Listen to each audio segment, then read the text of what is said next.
for it, Mike, and thank you.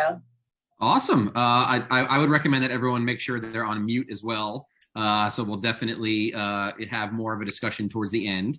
Thank you guys so much for coming. Thank you, Erica, for inviting me and for making me part of this great group that you've created.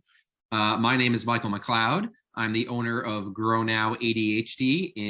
We have a private practice in media, and we work with students all over Pennsylvania, as well as across the country and internationally, training staff and working with students and working with families.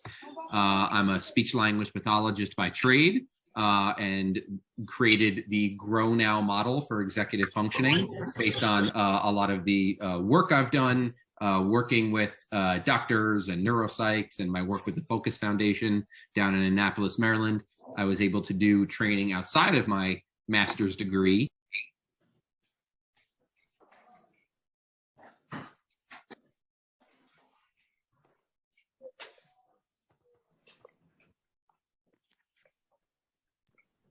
Was I on mute there? The whole time? How'd that happen? Sorry, that was me. I was muting people that weren't muted, and I clicked you by accident. Just for the last like 5 seconds. Go ahead. Okay, cool. I was gonna say, do I got to start over? The last word we heard was master's degree. Master's degree. Okay, so I did a lot of work outside of my master's degree to become an ADHD executive function specialist. I did a lot of work with doctors and neuropsychs, mostly with my work with the Focus Foundation down in Annapolis, Maryland. So what I was able to do was develop my own unique treatment model for executive functioning by targeting internal language, which I will get into. And we did a year-long research study at the Stratford Friends School in Newtown Square, where we worked with students throughout the entire school year. We did baseline testing in the beginning of the year, implemented the model, and then did final testing to see the efficacy of the model, and had great results, and we'll be publishing that research as well. So we really, I created this model by going off of the most recent research on ADHD and executive functions.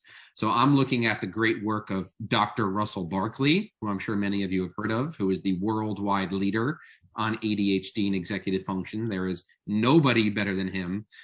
He had a twin brother with ADHD who passed away in a car accident, and he devoted his entire life to ADHD, and he has unbelievable amount of research published, books published. A lot of his lectures are online for free on YouTube.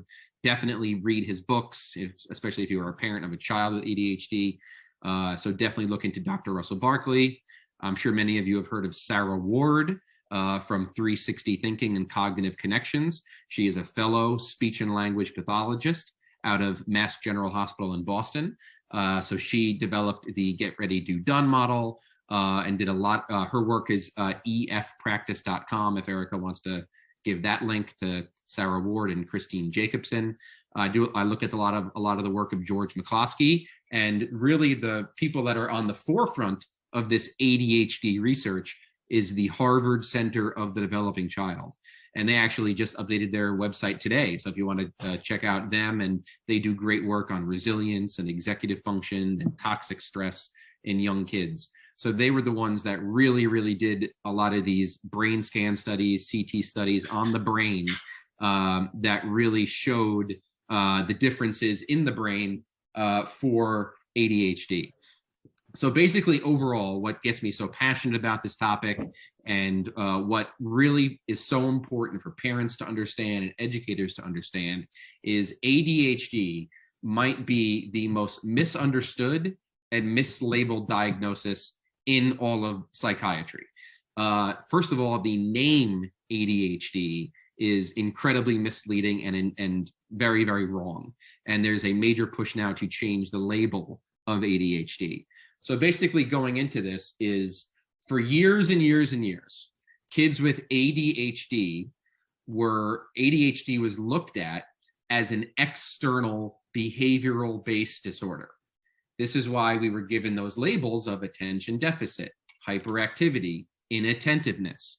And there was an intensive focus on time management and organization, and creating these external systems of organization into folders, using an agenda, using Post-it notes, using lists, creating these external systems because it was seen as this external behavioral-based disorder. And now with all of this great research being done where we studied the brain, we studied the prefrontal cortex. We know that the prefrontal cortex develops slower in individuals with ADHD. We know that there's lower levels of dopamine, oxytocin, and serotonin being released. We know that the amygdala and the anterior cingulate of the brain are less active. So it's a true brain difference disorder in terms of structure, function, size. It's a neurological brain-based disorder, and it truly stems in the prefrontal cortex. So what we now know about ADHD is that it is not a disorder of attention. So in no way, shape, or form is this a disorder of attention. And it's definitely not an attention deficit. That's super important to understand. If anything, students with ADHD have an abundance of attention. They have too much attention to give to where they're responding to every single stimuli. So the idea of hyperactivity, the idea of inattentiveness, that was when we were so focused on the external physical symptoms of ADHD and what we can see with our eyes. And this is where kids were mislabeled as kids who can't sit still, kids who can't focus, kids who are lazy, kids who are disinterested. And this caused many of these students to be sent to ABA therapy for behavior. They were sent to occupational therapy without having the diagnosis of a sensory-based disorder. It was strictly for outside behaviors. And many of them are sent to cognitive behavioral therapy and social groups. And I'll get into that. So what we now know about ADHD is the term ADHD is quite wrong for the disorder. And there is a major push by many of the leaders in the field to change the name of ADHD to EFDD.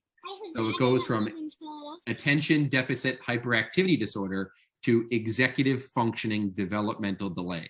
So ADHD is a disorder of the prefrontal cortex and executive functions. So I have a lot of families reach out to me all the time, and they'll say things like, oh, my son has ADHD and executive function challenges. My son has ADHD inattentive type and executive dysfunction. It's all executive function. So if your child has ADHD, they have executive functioning delays. So ADHD eventually, in one of the upcoming DSM manuals, will be changed to EFDD for executive functioning delays. And now we know that it is an internal based disorder. When we focus on the external and what we see with our eyes, this causes the student to be sent to all these different places, to be sent for reading help, for writing help, for math help, for all these different places when it really is the internal executive function skills. So we're no longer looking at attention deficit. We're no longer looking at hyperactivity. We're no longer looking at inattentiveness. We're looking at some core internal executive function skills. And I'll run through them for each of you. The first pillar of executive functioning is self-regulation. So instead of hyperactivity, we're looking at self-regulation. Self-regulation is the ability to regulate your emotions, your language, your body, your behavior in various environments towards various stimuli. So start to think about the individuals you know with ADHD and how is their ability to self-regulate in the face of stress, in the face of disappointment, in the face of an obstacle. What's their resilience like? How are they after spending hours on screens? How are they when they're introduced to a non-preferred task? Start to think about their ability to regulate emotions. Because before, when I was talking about those brain scan studies, those CT studies, what they see in the brain, in the parts of the brain that are smaller, less active, lower functioning, are all parts of the brain that deal with emotions. And this is part of where the DSM and many higher level doctors are really behind in terms of associating emotion management with ADHD. So that's super important. Is ADHD is, in many facets, self-regulation deficit disorder, not attention deficit disorder. It all focuses on the ability to self-regulate. So number one is self-regulate, self-regulation. Number two, self-motivation towards non-preferred tasks. And of course, that's the big one when I'm always talking to parents on the phone and I run through this list. As soon as I say self-motivation towards non-preferred tasks, they say, yep, that's my son. That's what he does. Anything non-screen based, non-game based, that's really where they struggle. So self-motivation towards non-preferred tasks. So I've talked to many professionals. I've talked to higher level doctors and say there's no way he can have ADHD. He can play Minecraft for hours. He can play Fortnite for hours. There's no way he can have an attention deficit. But it's really all about the ability to initiate, persevere, and complete non-preferred tasks that don't have that instant gratification. And I'll dive deeper into that. So self-regulation, self-motivation. The next is self-evaluation, which is the ability to learn from past experiences and apply it to the present. So you think about the individuals you know with ADHD or EFDD, and how is their ability to learn and from past experiences and not repeat mistakes? Are they making the same mistakes over and over and over again? Are they trying to circumvent screen time rules? Are they lying even though they know they're going to get caught and they know they're not going to get away with it? Are they lying about homework? Are they not completing tasks? Are they getting into the same argument with peers and inability to maintain friendships? Those sorts of things. So self-regulation, self-motivation, self-evaluation, and self-awareness. So self-awareness is the ability to be aware of your actions, aware of your behaviors, aware of your language in various environments, and be aware of how you are presenting yourself to others, because you're aware of your actions in a social dynamic, which is basically all environments. So these four pillars of executive functioning, self-regulation, self-motivation, self-evaluation, and self-awareness, are all founded upon internal language. And that's where the Grow Now model really focuses on, is our model of executive functioning, is this concept of internal language. So internal language is two separate skills that have to work together in harmony. And this is the foundation of ADHD. This is the foundation of executive functioning. This is the core skill that all students need to be independent and to be successful.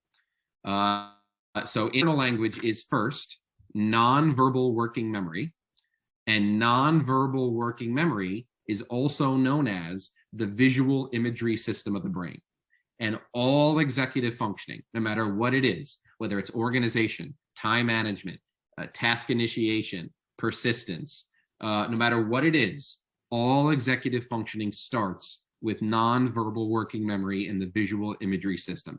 So if your student is getting executive functioning coaching from a non-certified executive function coach, or they're in some sort of executive functioning study skills class at school, and they're not targeting nonverbal working memory in any way, shape, or form, you're not going to see a lot of progress. You're going to see a lot of pushback. You're going to see a lot of, maybe they'll show up, maybe they'll have fun with their peers, but you're not going to see a lot of documented progress carrying over to the natural environment. So this concept of nonverbal working memory and the visual imagery system of the brain, and human beings, this is truly the skill that separates human beings from animals. Our ability to hold images in mind and manipulate them and create true mental movies. And this is the language I use with my students, is mental movies, creating mental movies. So our nonverbal system allows us to do two separate things, and it's basically our hindsight and our foresight.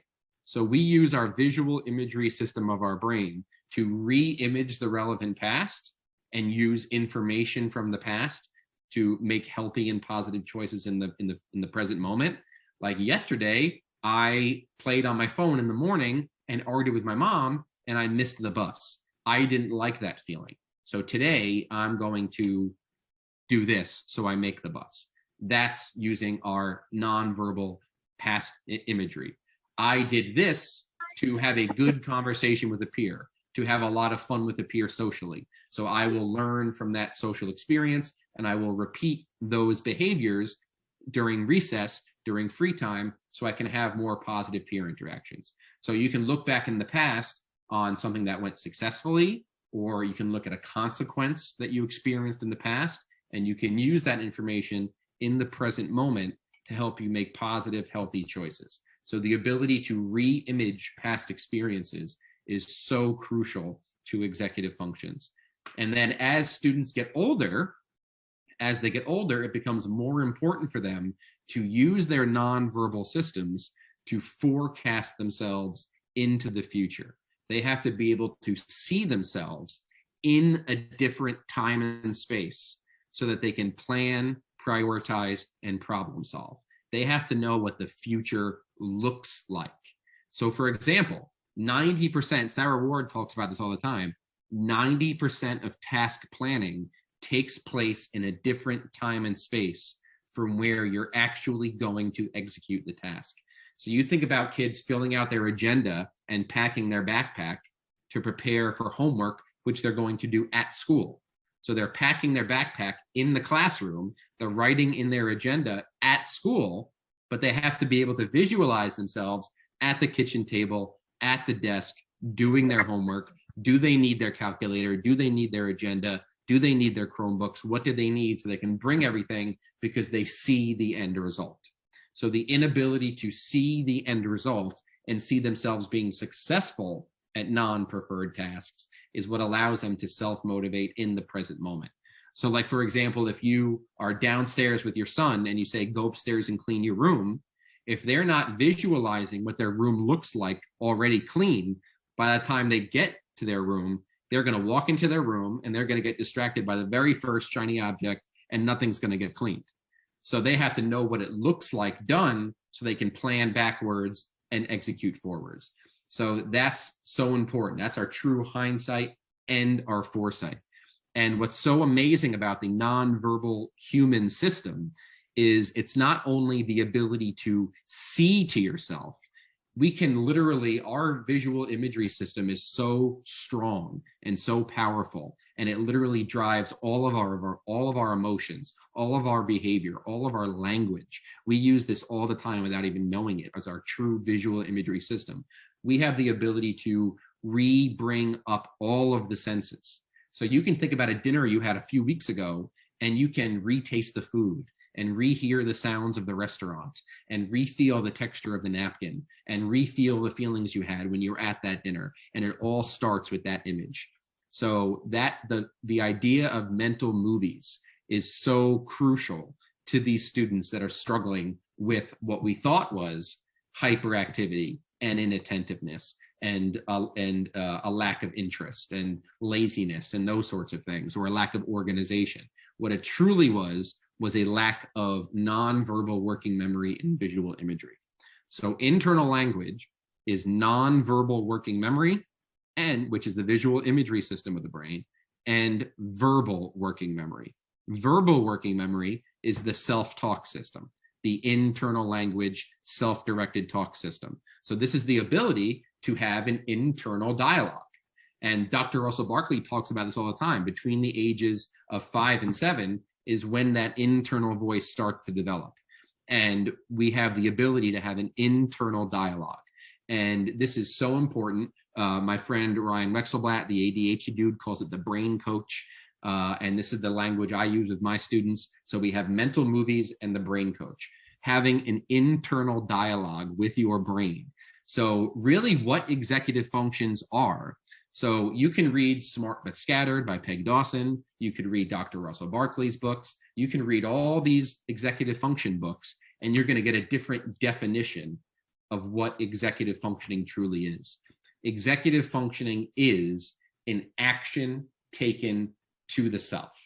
So all executive functions can be defined as an action to the self, where instead of responding to the external world, responding to external stimuli, external rewards, external instant gratification, which is where the screen and video game addictions come from, looking for instant gratification, we are stopping and we are taking an action to the self. And then after we stop self, we visualize to self. And after we visualize to self, we talk to self so that we can self-regulate, self-motivate, self-evaluate, and be self-aware. And how do we measure executive functioning success? It's this motion yet again. We are no longer dependent on the outside world. Individuals with ADHD and EFDD are highly prompt dependent.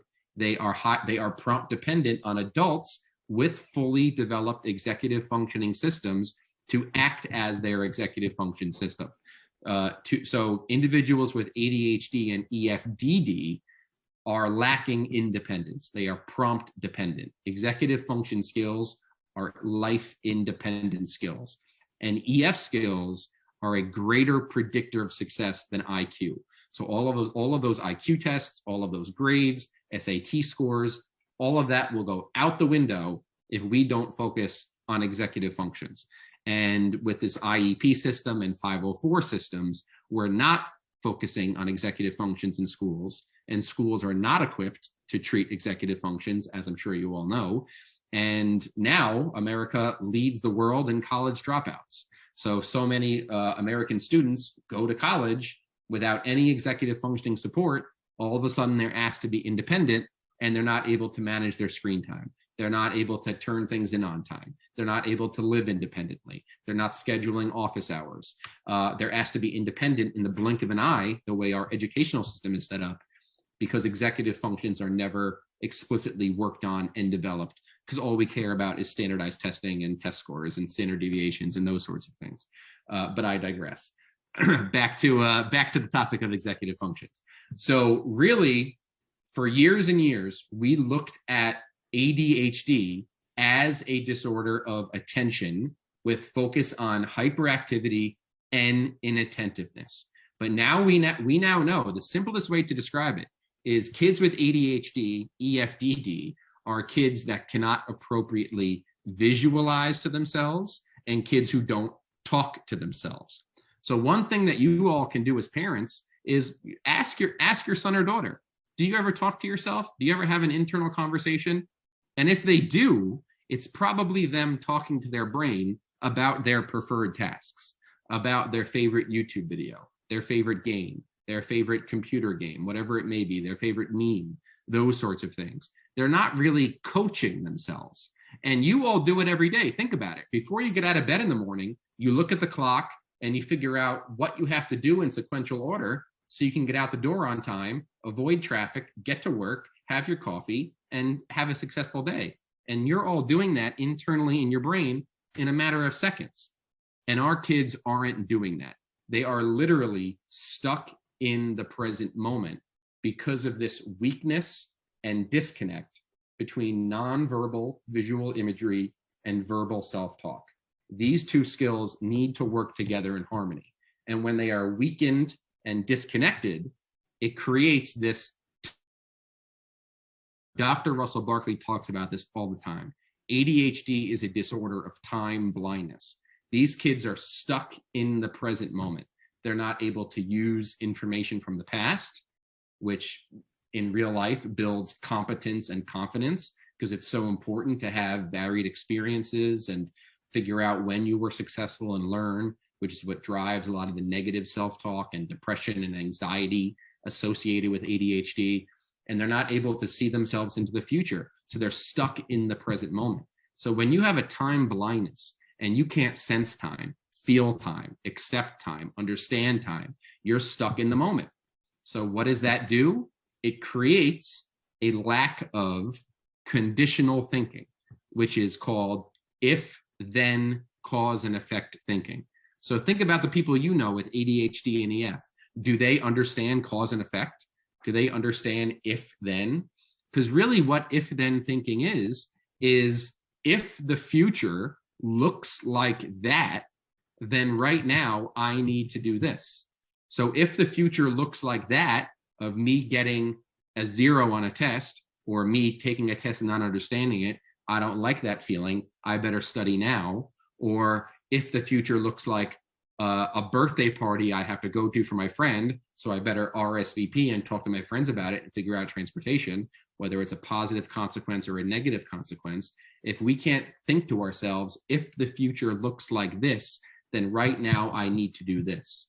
Or if in the past I did this and this happened, then right now I need to do this to either get the same consequence or to avoid that consequence.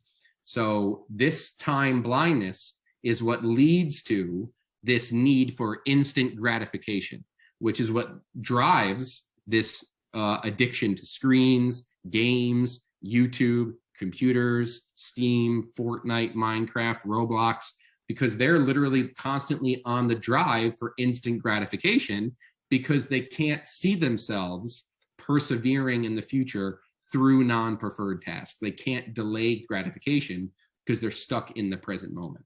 And when we focus on nonverbal and verbal working memory, then we can really help students to create an internal dialogue, create self-regulation skills, self-soothing skills, where they can initiate non-preferred tasks, persist through them, complete them, build their competence, build their confidence, finally allow them to expand their comfort zones.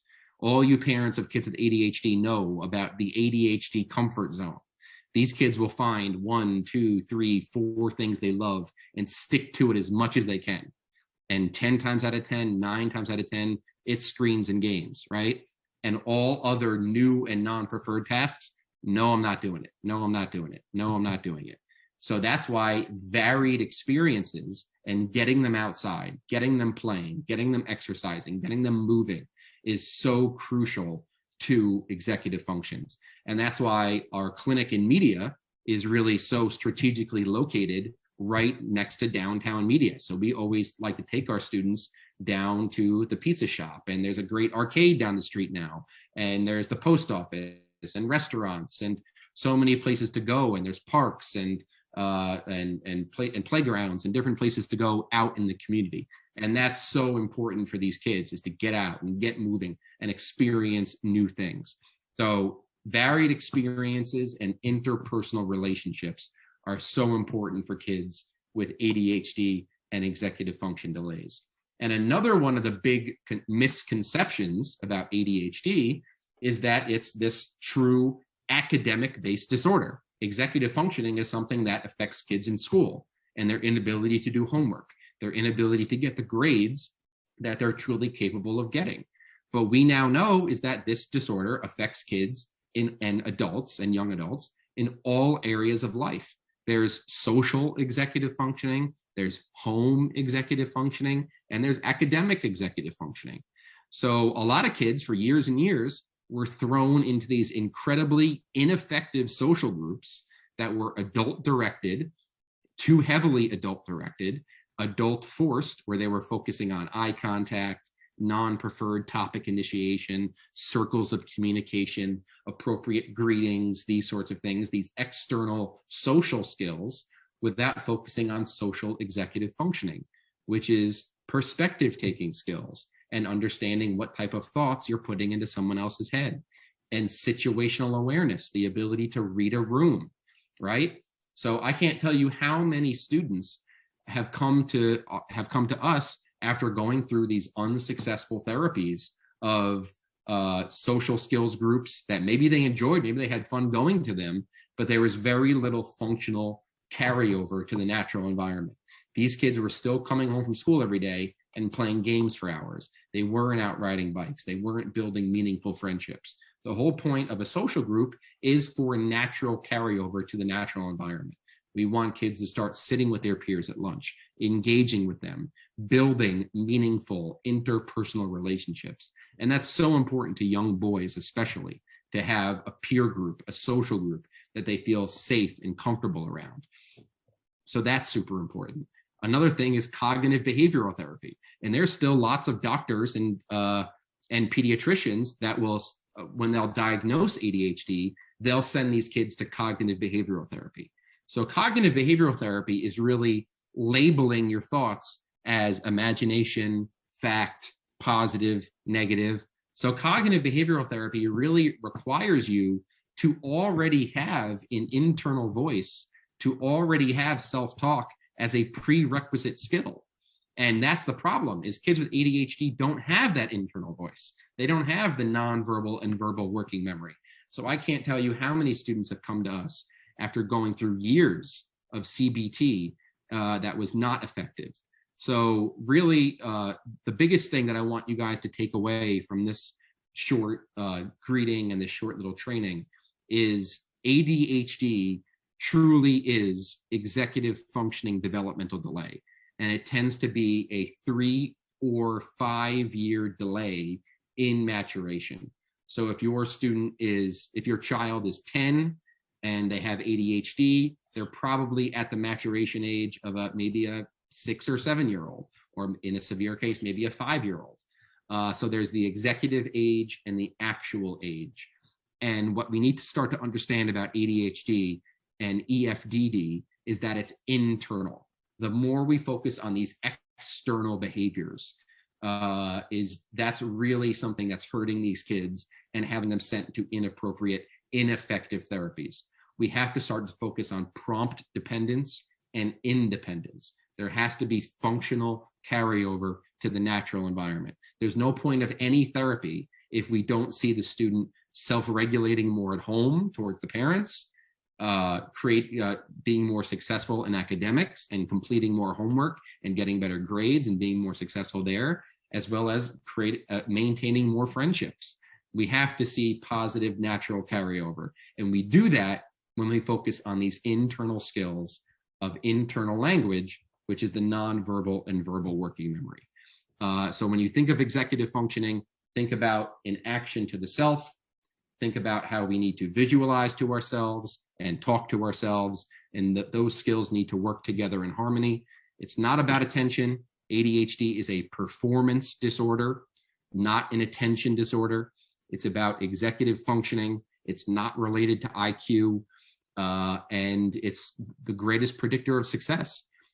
So if your student is getting, or your child is getting executive functioning support at school, or is working with an individual on executive functioning, it's crucial that they're focusing on the internal skills, most notably the internal language skills. So I hope that cleared a lot of things up. I know it was very quick and it's a load of information, but this is a great introduction to a lot of the trainings and the presentations I do for school staff when I train schools and other professionals. But I'm very passionate about the topic, as you can tell. I'm an individual who has ADHD myself, who was diagnosed as an adult, and now working with children and families is my absolute passion. I love training people on the most up-to-date research, and I get very frustrated when I see kids being sent to inappropriate therapies for ADHD and not getting the help they need before it's time for them to go on to college and be successful. So I hope you guys found this helpful, and I hope that it was some new information that you hadn't heard before, and I hope that it definitely leads you all into the right direction of finding all the help you need. That was awesome, Mike. You're amazing. Thank you, Maggie. You're happy to stay for questions if sure, let's do it. So go ahead, throw your questions in the chat. There's a lot of thank yous in the chat. When we're done and the recording finishes, it will convert and I'll post it in the group for everybody who's asking how they can get it. I would love to kick the questions off. So based on what you explained, I'm sure that not everyone is as hip to this current understanding of the diagnosis and how it impacts kiddos. So is it fair to say some families are being told their child does not have ADHD? They have symptoms of, but no diagnosis because they're lacking the hyperactivity or whatever it was typically thought of as before. And then you probably don't diagnose, but would that be your opinion? Because that's what's happening with mine, Guy. Yeah. So number one, always be aware of who's evaluating your child, because if it's a school psychologist or someone who's potentially qualifying your child for an IEP or 504, they may not want to give that diagnosis. So because that's going to equal services and that's going to equal, school staff and school support. And we all know how schools are limited on staff members these days and number of supports and resources. So always be aware of who's giving the evaluation. If you have the resources and are able to get that private evaluation, definitely do. But really, you really want to work with someone who understands ADHD. And there's some people out there that do neuropsych evaluations. There's high-level pediatricians that are still going off of some really, really outdated research. So definitely speak to people that understand the self-regulation aspect, the emotional aspect, the working memory aspect of ADHD. That is super, super important. And definitely have a conversation with the pediatrician about medication if that comes up. That's super important. So ADHD medication is highly effective. It is possibly the most effective medication for any psychiatric disorder. But the problem with ADHD medication is, number one, there's so many different medications, and you have to find the right dosage and the right medication for your individual child. And that could be really hard on parents because, number one, if it's the wrong medication and the wrong dosage, it's going to affect appetite and sleep. And that's going to really, really pull at your heartstrings. And that's really, really hard for parents to deal with. And that's really hard. And I really sympathize with that.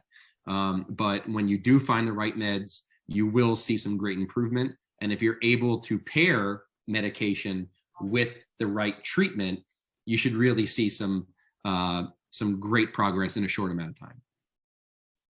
Awesome. Thank you. All right. We have a few questions in there, quite a few. Do you want me to read them off to you, or do you want to that'd be great. open Yeah, up the thank chat? you. Okay. That'd be awesome. With so many districts providing only accommodations for EF deficits versus direct instruction of skills, what credentials do you believe school staff need to effectively provide this level of support? That's a great question. Excellent question. So I had commented earlier about how America now leads the world, the entire world, in first semester college dropouts. And a very high percentage of those dropouts are individuals who were highly successful in high school, had very close to a 4.0, were doing great, but they also had massive IEPs or massive 504s with tons and tons of accommodations. And then you go to college where there's no IEPs, there's no 504s, there's limited resources, and they all fall apart. So that's a lot of what we're seeing. So we were really born into this system of IEPs and 504s, and it's really an imperfect system in terms of how it's done, how the whole evaluation and the qualifying and what we're seeing and the testing, and you have to qualify for it based on scores, but executive functioning can't be measured. There's never going to be a standardized test for executive functions because, like I was saying before, executive functioning is basically your imagination. Think about it.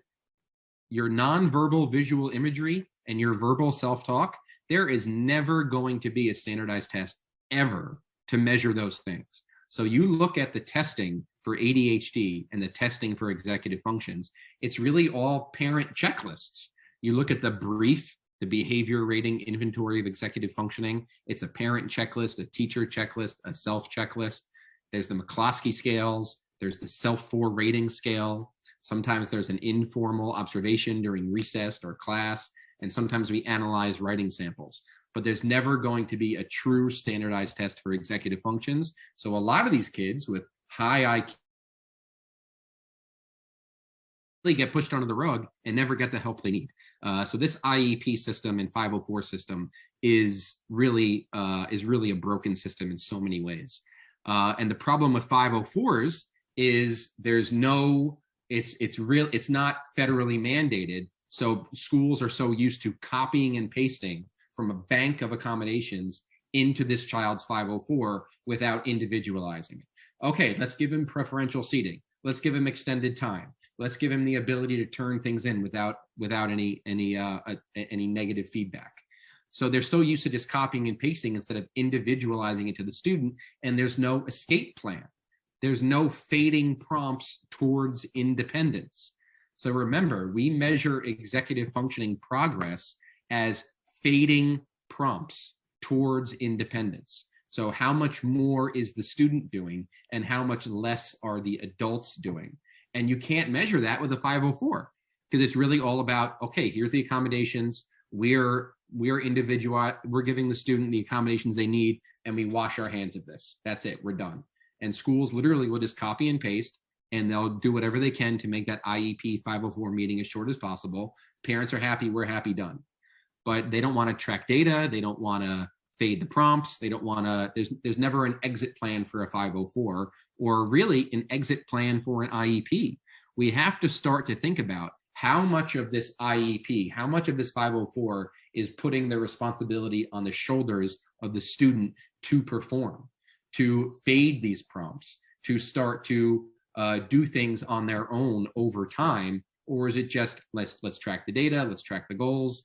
We need to start to really focus on the student doing more themselves. So, obviously my background is as a speech and language pathologist, but all of the training I did in ADHD and executive functioning was after I received my master's degree. It was not part of my master's training.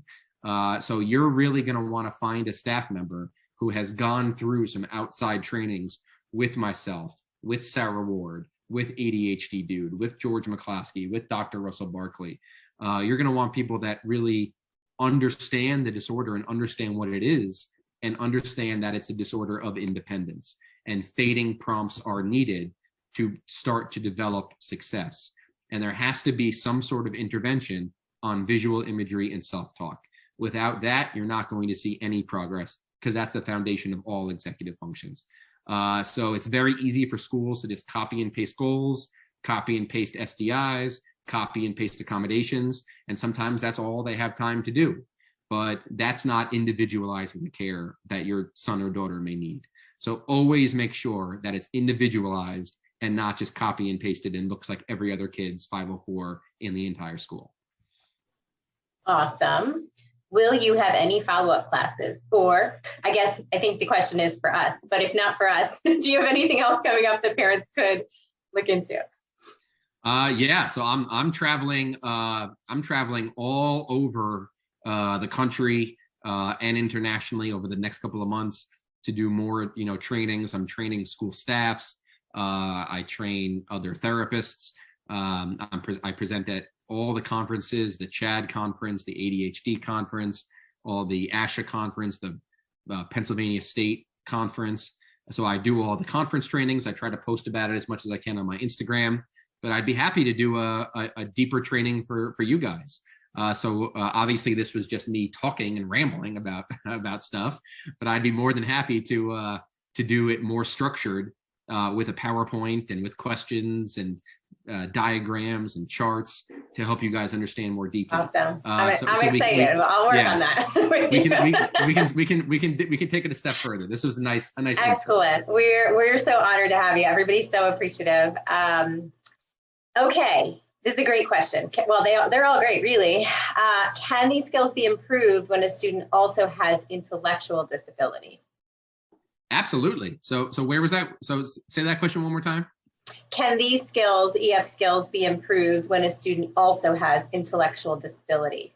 And I don't know if she wants to elaborate. I don't know if you need more specific or if absolutely. There is no student in the world that cannot strengthen their executive functions. And like I said before, executive functions are a greater predictor of success than IQ. So they can absolutely get executive functioning help, strengthen their executive functions, and go on to some lifelong success. And I've worked with plenty of college students and college graduates that had intellectual disabilities and were able to find employment, get a college degree, find employment, maintain employment, and live independently because of their strong executive functions and regardless of what their IQ status was. So a lot of intellectual charts and intellectual disabilities are based on their ability to use math and science and social studies and all of these academic topics that honestly really don't transfer over to real life. So I don't know how many of you in your daily life talk about who won the Civil War and what happened and are figuring out the sine, cosine, tangent of a triangle and things like that. So I don't think a lot of what we learn in school really is not applicable to real life. So executive functioning is by far more important. And absolutely, if there is a speech and language disorder, a sensory disorder, whatever it is, executive functioning can absolutely be strengthened regardless of what's happening. Well, and you said it starts developing, what did you say, age 5 to 7? Yeah, so executive functioning really develops when they're babies. and the ability to imitate an action with a delay because they're holding it in their working memory. So you think about babies are able to imitate an action after a 24-hour delay. They can do that at 6-7 months. That's the true first signs of executive functions. And then around 6 months of age, they'll learn to self-regulate a little bit in small ways. But that internal voice, the voice goes from external to internal. So when I do my long 6-hour, 7-hour presentations, you see me doing this motion a lot. So when kids are young, all of their language is external. 100% of language is external. All they can do is talk to others and use expressive language. There's no voice inside their head. And then eventually they start to gain self-directed talk, but it's all external. You think of a 5-year-old, you put them to bed at night, you put your ear to the door, you hear them talking to themselves, even though nobody's there, because they're using their self-talk, but it's all external. It's all out loud. It all can be measured.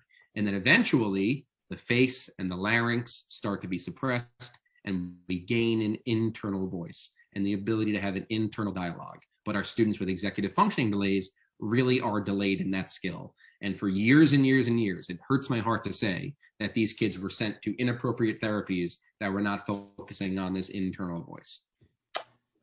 Awesome.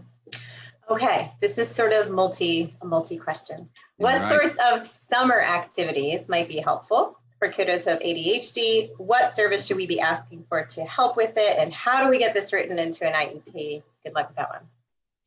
Well, in terms of summer, I am a huge fan of play. We have to have varied experiences. We live in a world of disappearing play. You know, when I was a kid, you would drive your car around after school and there'd be kids riding bikes. There'd be kids all over the community doing things. You don't see that anymore because kids are inside now. So now when kids get punished, parents say, you have to go outside. When I was a kid, you get punished, you got to sit inside for the day. So things have really changed. So I'm not a big fan of academics over the summer. I'm not a big fan of the summer slide. You can get, an hour of therapy here and there, but you really want to have some varied experiences over the summer. That's what's really going to develop that nonverbal working memory system due to varied experiences. So get them around as many peers, get them outside, get them away from screens, away from phones, get them playing sports, going to the beach, going on hikes, exploring new places. And then you can use declarative language right here, the declarative language handbook. You can use declarative language. You can use reflexive questioning to ask them questions about what they saw, what they felt, to review the information from the experiences. Sorry, doing a lot. Awesome. Love it. And how do you get it onto an IEP? Well, yeah, and just shout out your summer. I know you have scheduled things coming up that parents might not be aware of for the kids. Yep. So every Wednesday in the summer, we do community events with Grow Now. So we do community events at Valley Forge, at King of Prussia Mall. We do bowling. We do all sorts of really great events. We've done it for the past couple of summers. They've been a huge success, especially with COVID and social distancing. So we do summer events over the summer. Even in our media clinic, we do lots and lots of social groups out in the community there. So I'll give everybody my email here, mike@grownowtherapy.com. So that was a direct message, sorry. Send to everyone. Okay, Mike. So this is my email. So definitely, please, if you attended this presentation today, please definitely shoot me an email. I'd love to get feedback on the presentations. I'd love to hear from everybody. I'll also put in like a Google form that you guys can fill out so I can get some feedback on the presentations and I can get all of your guys' information. I'll also very quickly I'll also provide the Google form for the summer events as well. So here's a Google form for the presentation. I would love it if you guys could fill that out so I can get your feedback on that. And then there's also a Google form for the summer events. So I'll share the link to the summer events for you guys, and I can send you all the information to that as well. But there's great camps, especially being in the Philadelphia area, the mainline area. There's great camps for everyone to get involved in. And if you have questions about your individual child, about what to get them involved in and what to get them to do, they're saying no to everything, which I hear all the time.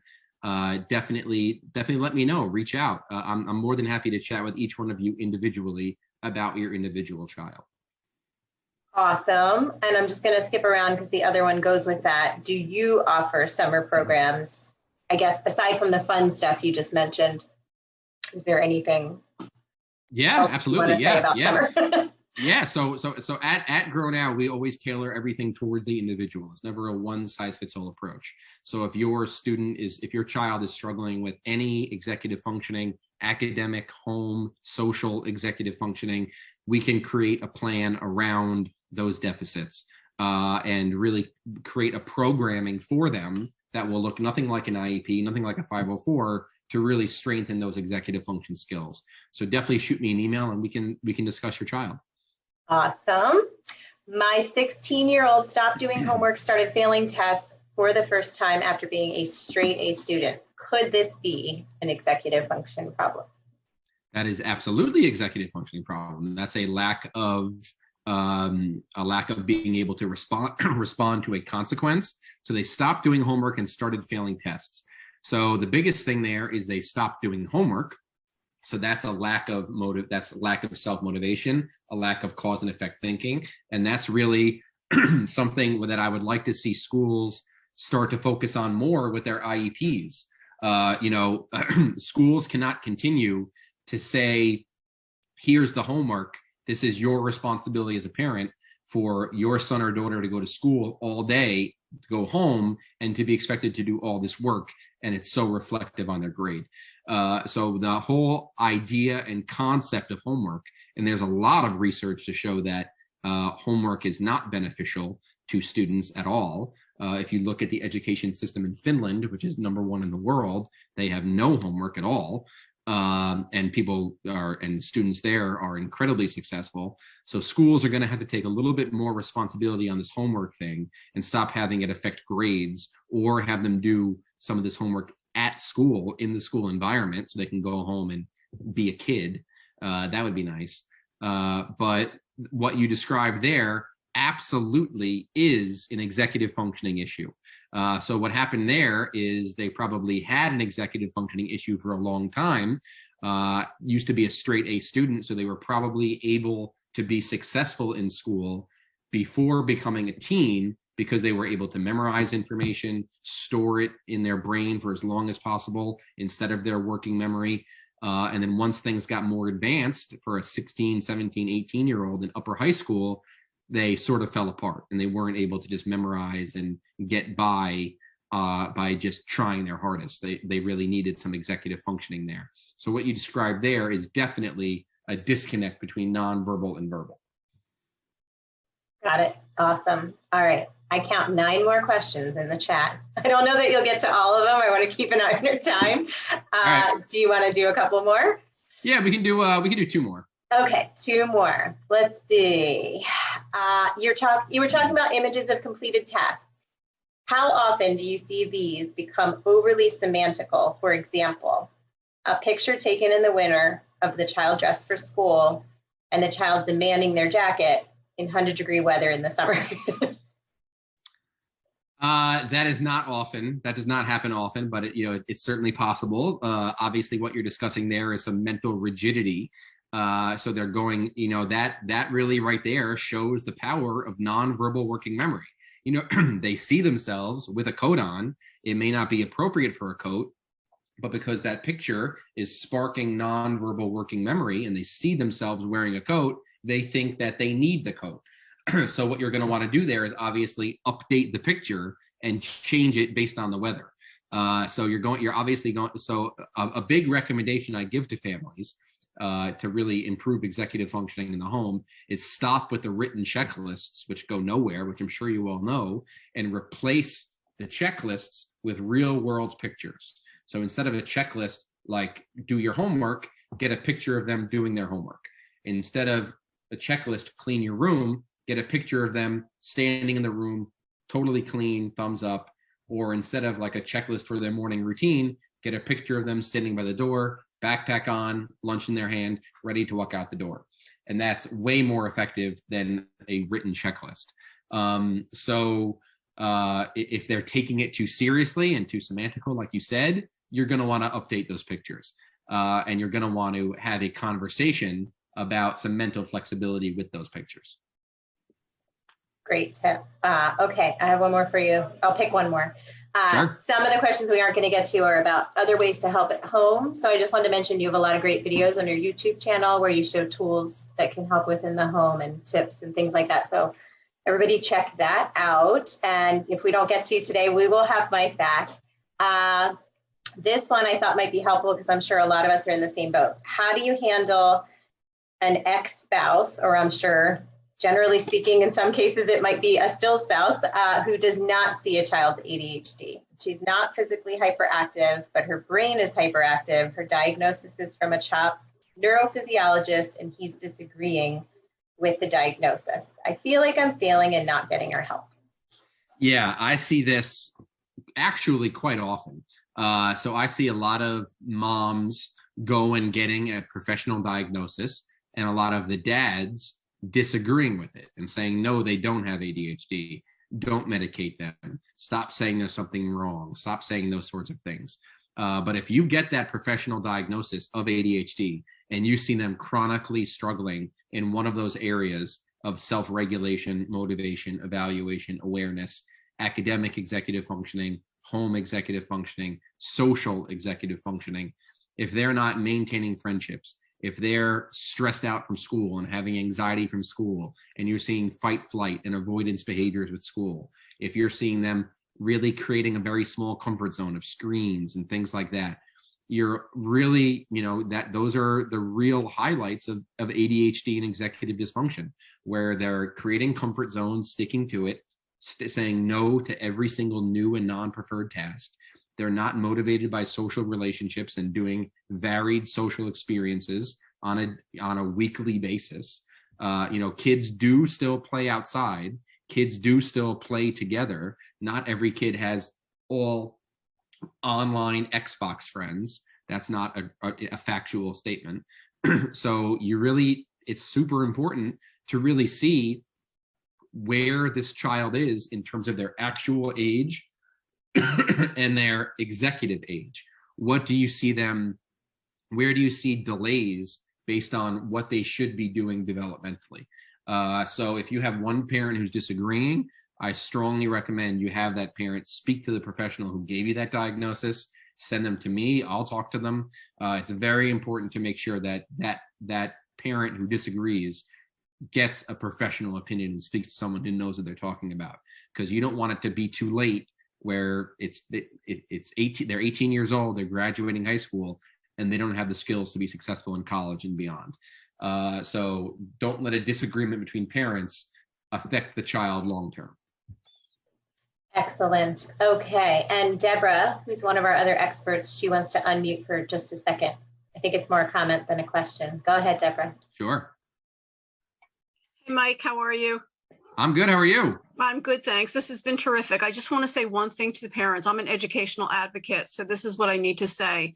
If over the summer your child has been found eligible for ESY, extended school year, and or you're going to be working with Mike and his team or anyone else on these skills, please be sure you're collecting data.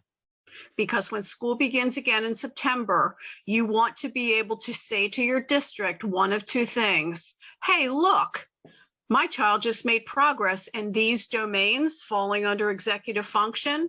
And the flip side is, hey, look, we're going to ask you to reimburse us for it.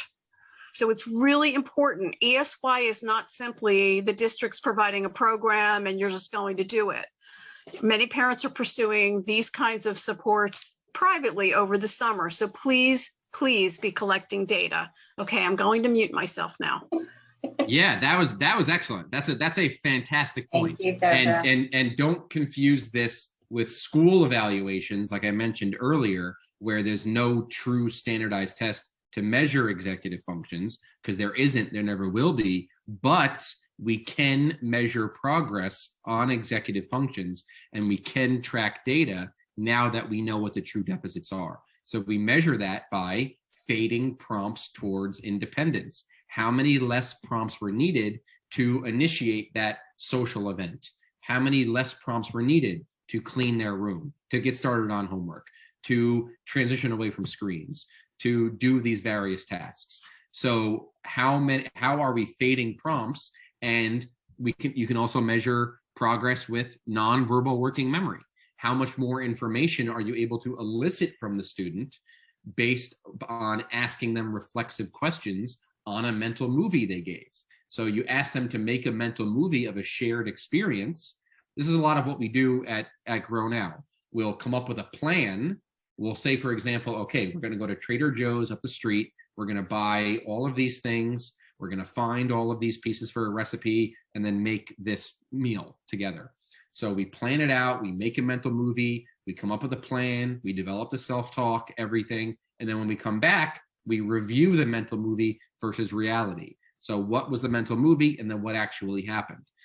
So you can gather data from nonverbal working memory, from verbal working memory, from fading prompt dependence. So everything Deborah just said before was 100% accurate. So you can absolutely track data on strengthening executive functions. Awesome. Excellent. There's a few we didn't get to. Sorry, guys. That was amazing. You and I will chat about setting something else up. I know everybody's super grateful. We appreciate your time. Thank you for everything you're doing for families and for us tonight. And I will get this converted and post it in the group. Yeah, absolutely. And like I said before, definitely keep in touch. I love to chat with the individual people who take the time to attend these presentations. Please fill out the Google Doc forms I sent. Shoot me an email, follow me on Instagram, shoot me a direct message there. Whatever I can do to chat with you all individually would be great. And it's great seeing some familiar faces, all of you taking your free time on a Tuesday night to be a part of this. I really appreciate that. It's late at night on a school night. I really appreciate you guys being here. That's very kind. You're getting lots and lots of love in the chat. You're appreciated. All right, awesome. We will see you back soon. Everyone can come find you. We're going to try to check out your events over the summer. That's a great offering. Thank you so much, everybody, for your time. And next week, I believe, is the CHOP chat. So make sure you're aware of that one. Same time, same place. All awesome. right. Thank you so much, Erica. Thank you for setting this up. Thank you, Mike.